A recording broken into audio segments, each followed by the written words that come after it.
Hi అండి. రాణమ్మ చేతి వంటలో ఈరోజు అయితే మినపప్పుతో పచ్చడి అయితే చేద్దామండి. మినపప్పు ఎండుమిరగాయల పచ్చడి చేద్దాం, చూద్దాం రండి.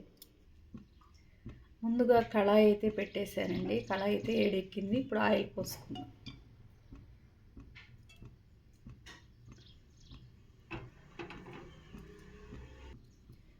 ఆయిల్ అయితే ఏడెక్కిందండి.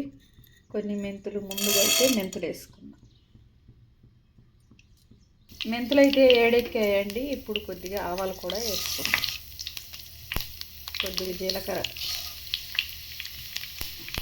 మినప్పప్పు, కొద్దిగా శనగపప్పు,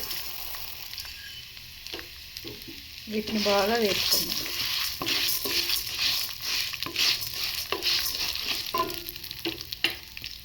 ఇవన్నీ ఇలా దోరగా వేసుకునేయండి. ఇప్పుడు ఇందులోకి ఎండుమిరపకాయలు కూడా వేసుకుందాం.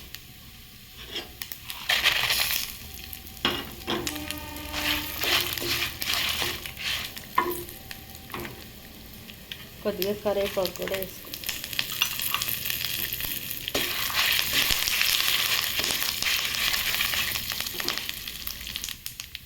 ఇవన్నీ దోరగా అయితే ఇలా వేగినాయండి. ఇవన్నీ వేరే గిన్నెలోకి తీసుకుందాం. ఇవన్నీ వేరే గిన్నెలోకి తీసుకున్నామండి. ఇప్పుడైతే టమాటాలు వేసుకుందాం. మళ్ళీ కళాయి పెట్టేసానండి. కొద్దిగా అయితే ఆయిల్ వేసుకుందాం. దీనిలోకి టమాటా ముక్కలు కూడా మగ్గని టమాటాలు అయితే ఇలా మగ్గుతున్నాయండి. దీంట్లోకి ఇప్పుడు వెల్లిపాయలు వేసుకుందాం. వెల్లిపాయలు 10 రెక్కలు వేసుకుందాం. కొద్దిగా పసుపు కూడా వేసుకుందాం. కొంచెం చింతపండు కూడా ఇందులోనే మగ్గని.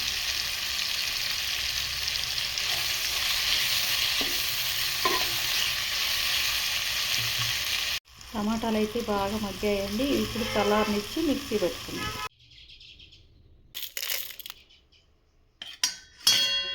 మూత పెట్టి మిక్సీ పెట్టుకున్నాం.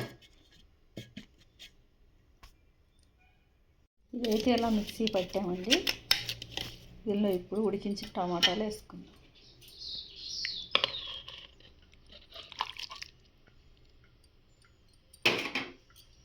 కొద్దిగా వాటర్ కూడా పోసుకుందాం.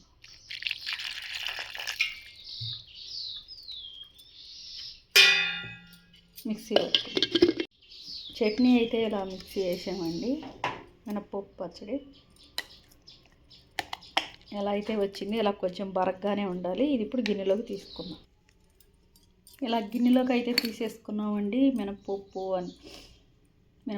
శనగపప్పు అన్నీ వేసాం కదండి. జీలకర్ర, ధనియాలు, ఆవాలు, మెంతులు ఇవన్నీ వేసిన ఆయిల్ వేసి చేసిన చట్నీ.